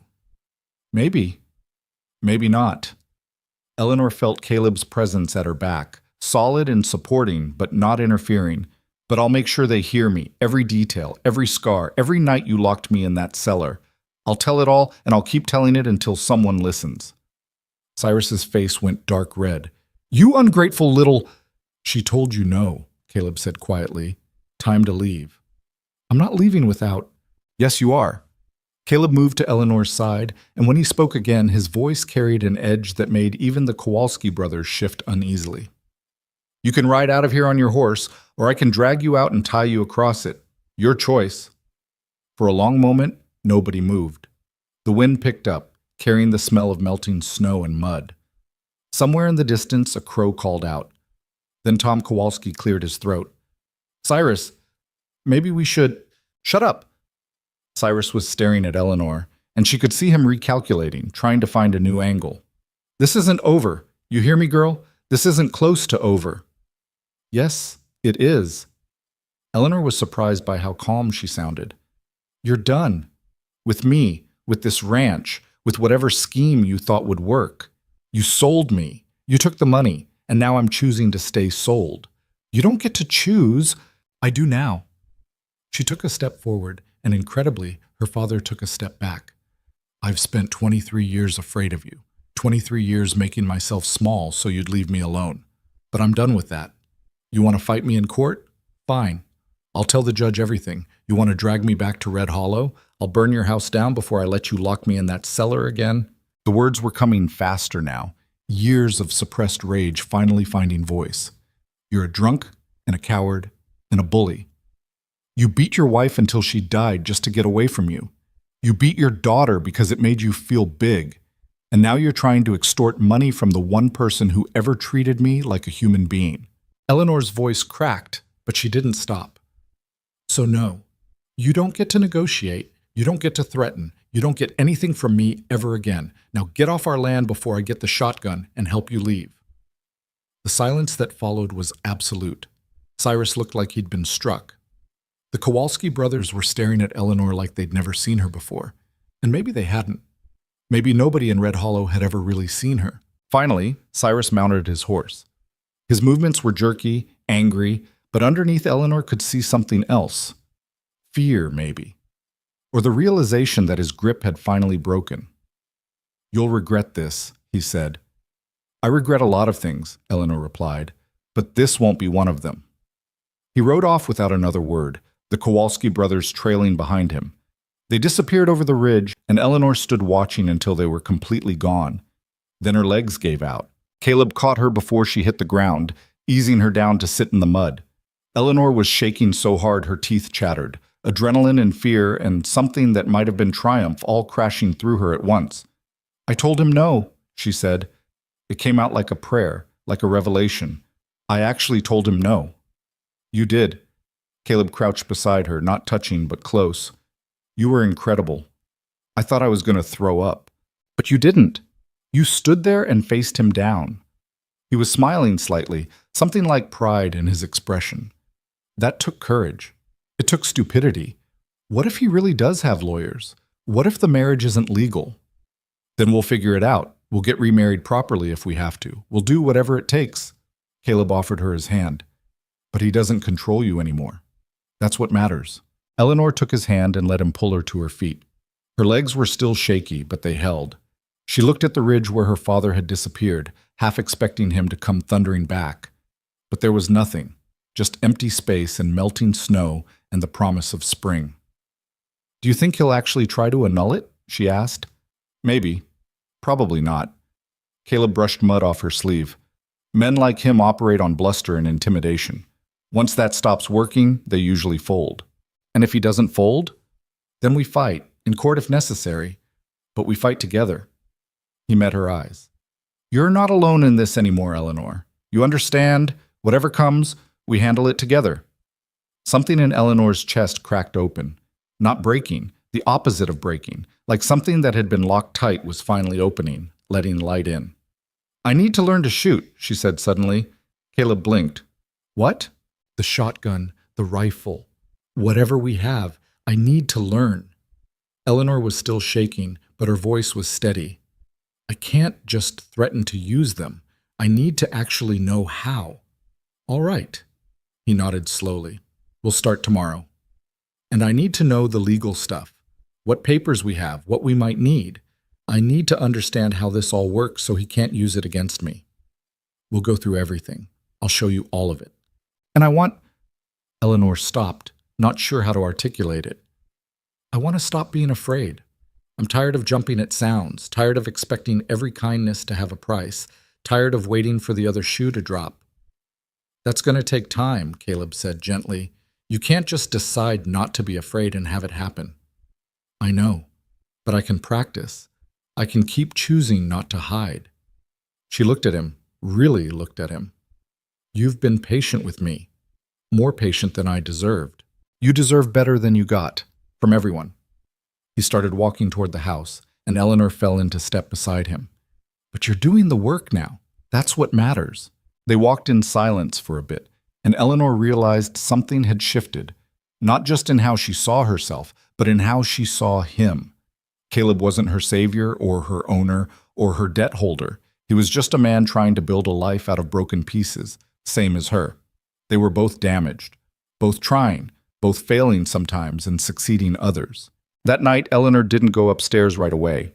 She sat by the fire with Caleb, and they talked about practical things. Where the legal papers were stored, what recourse they had if Cyrus actually followed through on his threats, what the ranch would need once spring truly arrived. But underneath the practical conversation, something else was happening. They were settling into each other, finding a rhythm that felt less like cohabitation and more like actual partnership. "Can I ask you something?" Eleanor said eventually. "Always." "Do you ever regret it? Not the marriage itself, but how it happened, the way you went about it." Caleb considered the question seriously. "I regret not being honest from the start. I regret making choices for you instead of with you." He paused. "But I don't regret the outcome. Even with everything that's happened, I'd rather have you here than know you were still in that house. Even though I'm difficult? Even though I question everything and push back and make your life complicated? Especially because of that." He smiled slightly. "I didn't want someone who'd just go along with whatever I said. I wanted a partner, someone with enough spine to stand up to me when I'm wrong. You might end up regretting that wish. I'll risk it." They talked until the fire burned low, and when Eleanor finally went upstairs, she realized she'd left her door unlocked every night for the past 2 weeks. Not because she forgot, but because she'd stopped feeling like she needed the barrier. The next morning, Caleb taught her to shoot. He started with the rifle, showing her how to hold it, how to sight down the barrel, how to breathe and squeeze instead of pulling the trigger. The kick is going to surprise you, he warned. Don't fight it. Just let it happen and reset. Eleanor fired, and the rifle slammed back into her shoulder hard enough to bruise. The shot went wide, missing the target completely. She reset, adjusted, tried again. Miss. Again. Miss. By the 10th shot, her shoulder was screaming and her ears were ringing despite the cotton Caleb had given her to stuff in them. I'm terrible at this, she said. You're learning. There's a difference. He showed her again how to adjust her stance. Try thinking of it like splitting wood. Same principle. Use the tool's momentum. Don't fight against it. That actually helped. Eleanor tried again, and this time the shot hit the outer edge of the target. Not good, but better. They practiced for an hour, until Eleanor's arms were shaking too badly to hold the rifle steady. Caleb took it from her and started cleaning it, showing her how to maintain the weapon. Why does this matter so much to you? He asked. Learning all this. Becoming self-sufficient. Eleanor watched his hands work, the practiced movements of someone who'd been doing this for years. Because I never want to be helpless again. I never want to stand in front of someone like my father and think that my only option is to take whatever he decides to dish out. You weren't helpless yesterday. You faced him down. This time. With you here. She met his eyes. But what if next time you're not here? What if something happens to you? Or what if he comes back when you're in town? I need to know I can protect myself, that I can protect this place. Caleb nodded slowly. All right. Then we'll keep practicing, every day until you're comfortable with every weapon we have. Thank you. Don't thank me, you're putting in the work. He finished with the rifle and set it aside. Come on, let's get some ice on that shoulder before it swells. The weeks that followed fell into a new pattern. Mornings were for chores, feeding animals, checking fences, maintaining equipment. Afternoons, Caleb taught Eleanor whatever she wanted to learn. Shooting, tracking, reading weather signs, basic veterinary care. Some days she was a natural. Other days she was hopeless. But she kept showing up, kept trying, kept pushing herself past the fear and frustration. And slowly, Blackwood Ridge started to feel less like a refuge and more like home. One evening in early April, Eleanor was washing dishes when she realized she was humming. Just a formless tune, something her mother used to sing. She stopped, startled by her own contentment, and found Caleb watching her from across the room. What? She asked. Nothing, just, you seem different. Different how? Lighter, maybe? Like something heavy got lifted off you. Eleanor thought about that. He wasn't wrong. The constant tension she'd carried for years, the hypervigilance that had kept her exhausted and anxious, had eased. Not gone. She didn't know if it would ever be completely gone, but definitely lighter. I think I'm starting to believe I might actually be safe here, she said. You are safe here. I know. Or at least I'm starting to know it. There's a difference. Eleanor dried her hands and turned to face him fully. For years, my father told me I was worthless, that nobody would ever want me, that I should be grateful he bothered keeping me alive, and I believed him. I thought that was just the truth of who I was. And now? Now I'm learning it was a lie, all of it. She gestured at the house, the life they were building. I can work, I can learn. I can stand up for myself when I need to. I'm not worthless. I'm just someone who had a really bad start. Caleb stood and crossed to where she was standing. He didn't touch her, just stood close enough that she could feel his warmth. You're stronger than you think. Stronger than I think you realize. I'm trying to be. You already are. He reached into his pocket and pulled out something small. I made you something. Wasn't sure when to give it to you, but now seems right. He held out a small wooden box, intricately carved with a pattern of leaves and vines. Eleanor took it carefully, running her fingers over the smooth wood. The craftsmanship was beautiful, better even than the sparrow she still carried in her pocket. Open it, Caleb said quietly. Inside, nestled in a bed of soft cloth, was a ring. Not the simple gold band from the wedding, but something carved from pale birchwood, the same wood as the sparrow. The detail was extraordinary, tiny flowers encircling the band, so delicate they looked like they might blow away. It's beautiful, Eleanor whispered. It's not fancy, not valuable in any monetary sense. Caleb looked almost embarrassed. But I wanted you to have something that was just for me, not part of any arrangement or transaction, just a gift. Eleanor slipped the ring on her finger. It fit perfectly, the wood warm and smooth against her skin. Thank you. You're welcome. They stood there in the kitchen, the space between them charged with something Eleanor couldn't quite name. It wasn't love. She still wasn't sure she knew what that felt like. But it was something. Connection, maybe. Recognition. The sense that they were building toward something neither of them had planned but both of them wanted. Caleb, she said softly. Yeah? I'm glad you bought me. He flinched slightly. I know. Wrong word. I'm glad you made the arrangement. I'm glad you came to Red Hollow. I'm glad you kept that stupid sparrow for 15 years. Eleanor touched the wooden ring on her finger. I'm just glad. Caleb's expression softened. Me too. And for the first time since arriving at Blackwood Ridge, Eleanor thought maybe they might actually make this work. Not perfectly, not without struggle or setback or moments of doubt, but together, stumbling forward, learning as they went. It was enough. For now, it was more than enough. Spring came to Blackwood Ridge the way it always did, reluctantly, fighting the winter every inch of the way. The snow retreated in patches, leaving mud and dead grass and the promise of green underneath. Ice broke up in the streams with sounds like gunshots, and the wind shifted from bitter to merely cold. Eleanor planted her first garden on a morning in late April, when the ground had finally thawed enough to work. She'd found seed packets in the storage shed, vegetables mostly, but also flowers. Roses, the label said. Her mother had loved roses. Caleb came out to watch her work, leaning against the fence with his arms crossed. You know those might not take, he said. The growing season's short up here and roses are temperamental. Then I'll try again next year. Eleanor pressed seeds into the dark earth, covering them carefully. And the year after that, if I have to. Stubborn. You say that like it's a bad thing. Didn't say it was bad, just an observation. He pushed off the fence and came to crouch beside her.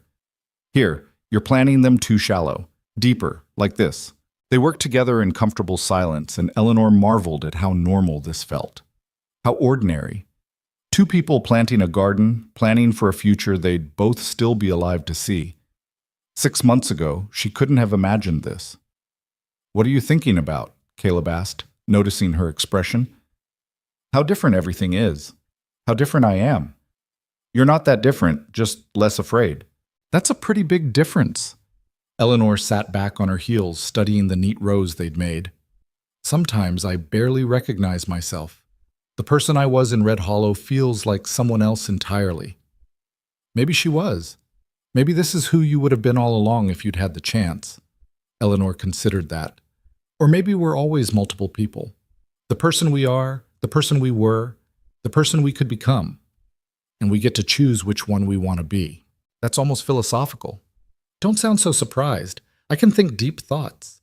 She threw a clod of dirt at him, and he dodged, grinning. It was the first time she'd seen him really smile.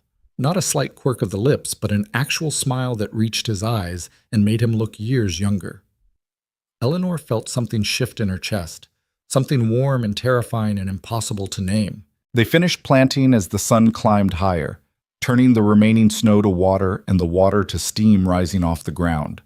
When the last seed was buried, Caleb stood and offered Eleanor his hand. She took it without hesitation, let him pull her to her feet. Thank you, she said, for helping, for not telling me it was pointless. It's not pointless. Even if only half of them grow, you'll have roses. He didn't let go of her hand right away. Besides, this place could use some beauty that isn't just mountains and trees. Eleanor looked down at their joined hands. His palm was rough with calluses, warm and solid. She could pull away. He'd let her. But she didn't want to. Caleb, she started, then stopped. She didn't know how to finish that sentence. Didn't know what she was trying to say. He seemed to understand anyway. I know, he said quietly. Me too. They stood like that for a moment longer. Then Caleb released her hand and stepped back, giving her space. I need to check the north fence line. Should be back by supper. I'll make something that isn't stew for once. Promises, promises. He headed toward the barn to get his horse, and Eleanor watched him go. The wooden ring on her finger caught the light, and she touched it gently, turning it around and around. She was falling in love with him.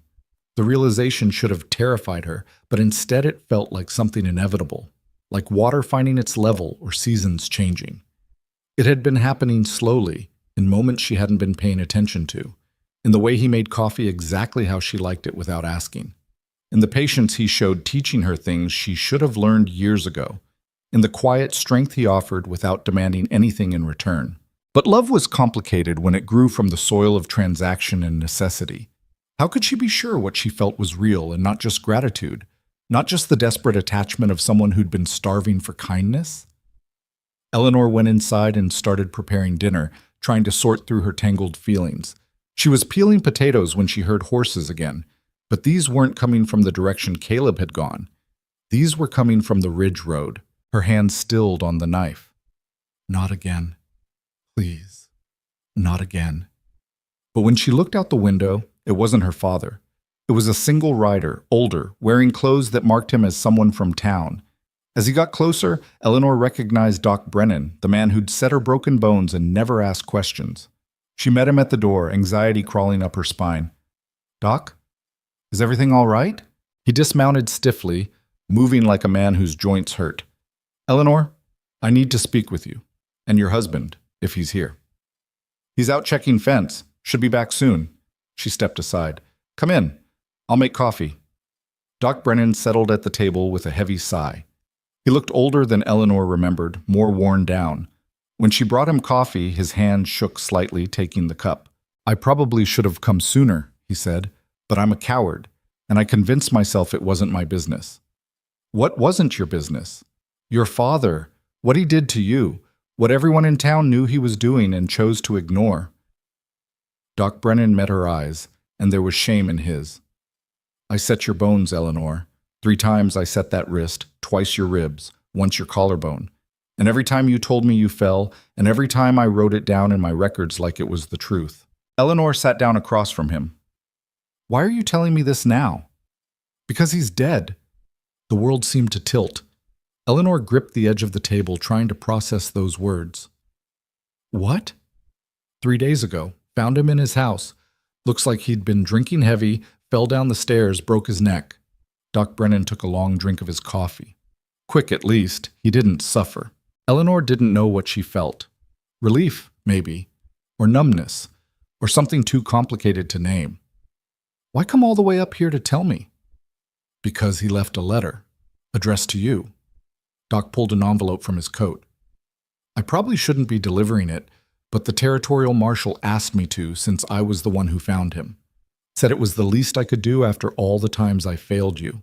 The envelope was dirty, stained with what might have been whiskey.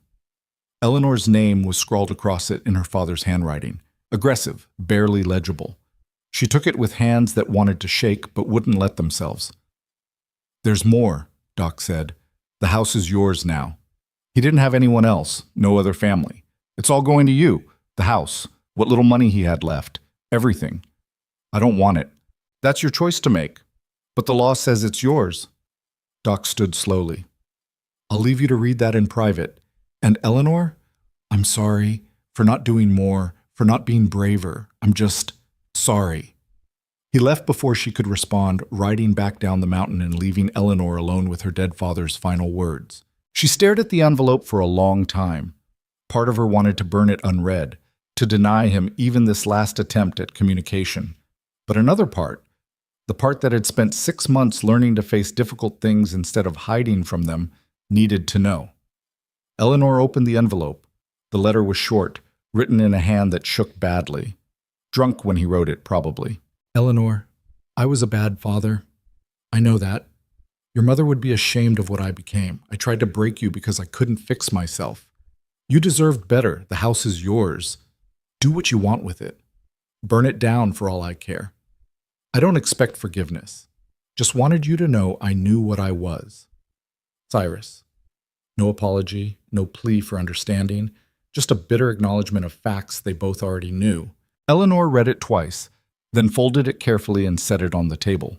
She felt strange, lighter in some ways, heavier in others. The man who'd shaped her entire life through cruelty and neglect was gone, dead at the bottom of his own stairs, drunk and alone. She should feel something more. Grief, maybe, or vindication. But all she felt was tired.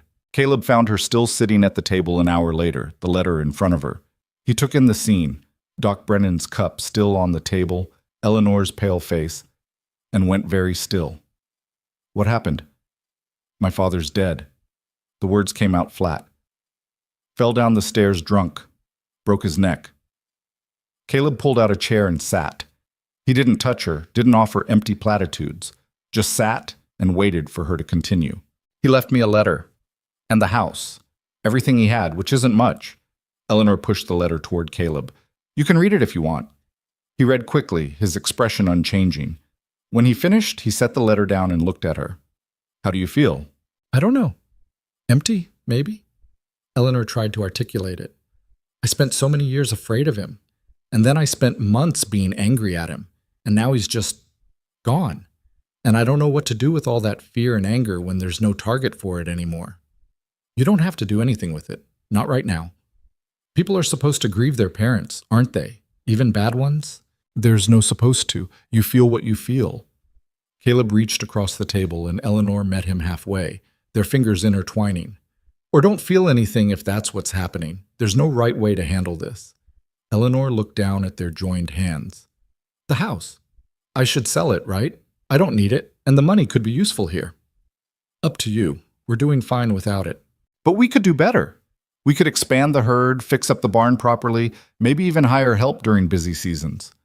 The practical considerations were easier to focus on than the emotional ones. It seemed stupid to let it sit empty. Then sell it, or keep it, or burn it down like he said. Caleb squeezed her hand gently. Whatever you need to do to make peace with it. Eleanor thought about the house where she'd grown up, the cellar where she'd spent countless hours in the dark. The rooms that held no happy memories, only survival and fear. What did she owe that place? What did she owe the ghost of a man who'd never learned to be better than his worst impulses? I want to see it, she said suddenly. One more time. I want to walk through it and decide what it means to me now, instead of what it meant to me then. All right, we'll go tomorrow if the weather holds. You don't have to come with me. I know, but I'm going anyway. He stood, pulled her up with him. You hungry? Because you were supposed to make something that wasn't stew, and I'm holding you to that. Eleanor almost laughed. Trust Caleb to ground her with something as mundane as dinner. Fine, but you're helping. They cooked together, and the familiar rhythm of it helped settle Eleanor's thoughts. By the time they sat down to eat, she felt more solid. Still processing, still uncertain, but not drowning in it. That night, she couldn't sleep. She lay in bed listening to the house settle and the wind in the pines, thinking about her father dying alone. Had he been scared? Had he thought of her? Or had he just been drunk and angry, dying the way he'd lived? Around midnight, she gave up on sleep and went downstairs. Caleb was at his workbench again, carving by lamplight. He looked up when she appeared, but didn't seem surprised. Can't shut your brain off? He asked. Something like that. Eleanor settled into the chair near his bench. What are you making? Chair leg, replacement for the one that cracked. He kept working, his hand sure and steady. Figured I might as well do something useful if I was going to be awake. You couldn't sleep either? Wanted to make sure you were all right. Easier to hear if you need something from down here. Eleanor felt that warmth in her chest again, that terrifying, wonderful feeling she was still learning to name. I'm all right, or I will be. Eventually. No rush. He set down his carving tools and turned to face her fully. Can I tell you something? Always. When my mother died, I didn't cry. Not once. Everyone expected me to, kept waiting for it, but I just couldn't. Caleb's voice was quiet. I felt guilty about that for months. Thought there was something wrong with me, that I was too broken to feel properly. What changed? Time. And understanding that grief isn't always tears and obvious sadness. Sometimes it's just emptiness. Sometimes it's relief that their suffering is over. Sometimes it's anger at them for leaving. He met her eyes. There's no rule book. You're allowed to feel however you feel about your father's death. Even if what I feel is nothing, especially then. Eleanor pulled the wooden ring off her finger and turned it in her hands, studying the carved flowers. I think part of me died with him.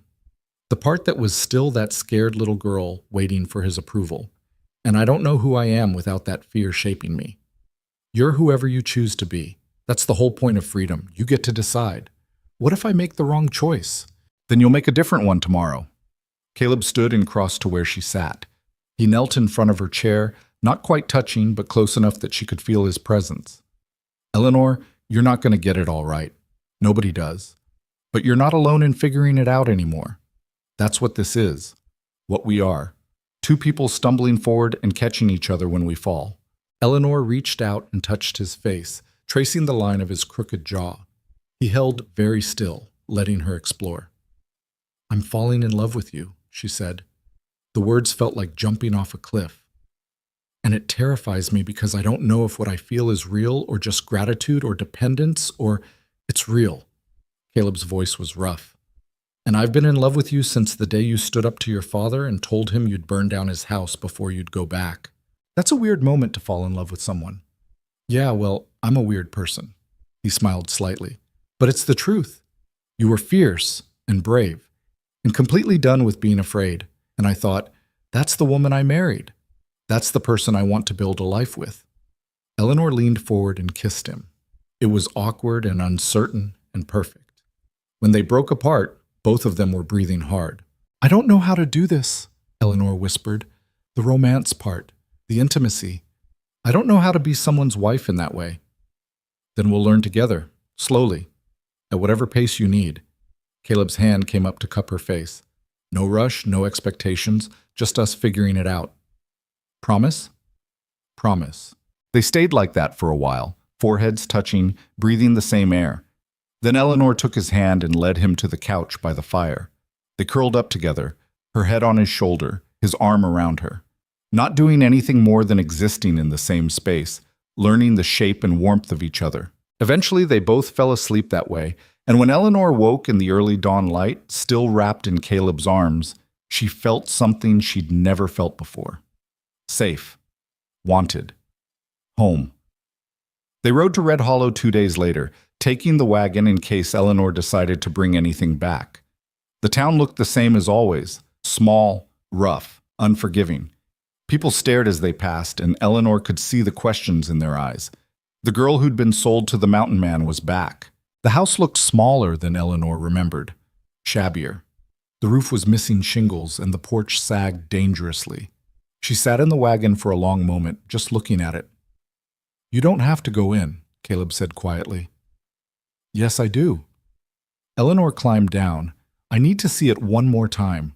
Need to prove to myself that it can't hurt me anymore. She walked to the door, Caleb following at a respectful distance, and pushed it open. The smell hit her immediately. Whiskey and unwashed clothes and decay. Her father had been dead for days before anyone found him, and the house held the evidence of his final decline. Eleanor moved through the rooms mechanically. The kitchen where she'd learned to cook in silence. The sitting room where her father had drunk himself unconscious night after night. The cellar door, still locked from the outside. She opened that door and descended the stairs into darkness. Caleb waited at the top with the lamp, giving her space but staying close enough to help if needed. The cellar was exactly as she remembered. Dark. Cold. Empty, except for old crates and spider webs.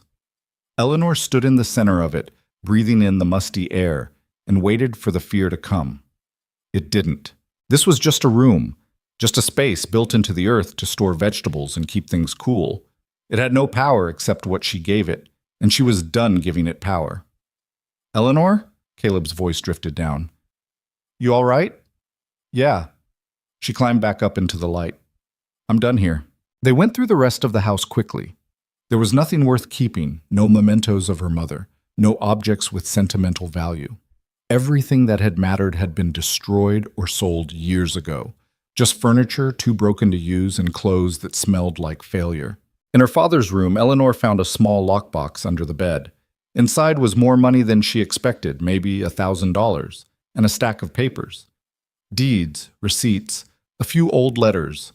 She took the money and the deed to the house, left everything else. What do you want to do with the place? Caleb asked as they stood on the porch one last time. Eleanor looked at the house that had been her prison for 23 years. She thought about burning it down like her father had suggested, but that felt too easy, too symbolic. The house hadn't hurt her. The man inside it had. Sell it, she said. Someone might need it. Someone might make it into an actual home instead of a tomb. You sure? Yeah, let it be useful to someone. That's better than letting it rot or burning it out of spite. They rode back to Blackwood Ridge in companionable silence, and Eleanor felt the last pieces of her old life fall away behind her. Her father was gone. The house would be sold. She was truly free now, in ways she'd never allowed herself to imagine. Spring deepened into early summer. Eleanor's garden grew, and against all odds, the roses took root. They were small and stubborn, but they bloomed in early June, pale pink flowers that reminded Eleanor of her mother's smile. She was working in the garden on a warm morning when Caleb came to find her. He looked nervous, which was unusual enough that Eleanor immediately noticed. "What's wrong?" she asked, standing and brushing dirt from her hands. "Nothing's wrong, He stopped, started again. "I want to ask you something, and I need you to be honest." "All right. Are you happy here? With this life? With me?" Eleanor considered the question seriously. Was she happy? She thought about the work that exhausted her body but satisfied her soul. The mountains that had seemed so isolating at first but now felt like protection. The man in front of her who'd given her space to heal and time to grow and patience when she needed it most. "Yes," she said simply. "I'm happy." Caleb's shoulders relaxed slightly. "Good, because I want to do something, and I need you to be on board with it." "What kind of something?" He reached into his pocket and pulled out 2 rings. Not the gold band from the forced wedding or the wooden ring he'd carved. These were new, simple silver, no ornamentation, just smooth metal that caught the sunlight. "I want to marry you again," he said. "For real this time. Not because your father sold you or because I paid him off or because we needed each other to survive. I want to marry you because I love you, because I choose you, and I want you to choose me back, freely, without any obligation or debt." Eleanor's throat tightened. "We're already married. Legally, maybe. But that wasn't real. That was a transaction." Caleb took her hand and his palm was warm against hers. "I want real. I want you to stand with me and say vows that actually mean something. I want to exchange these rings knowing we're choosing this, choosing each other, not because we have to, but because we want to." "Where?" "The church in Red Hollow is here. Just us."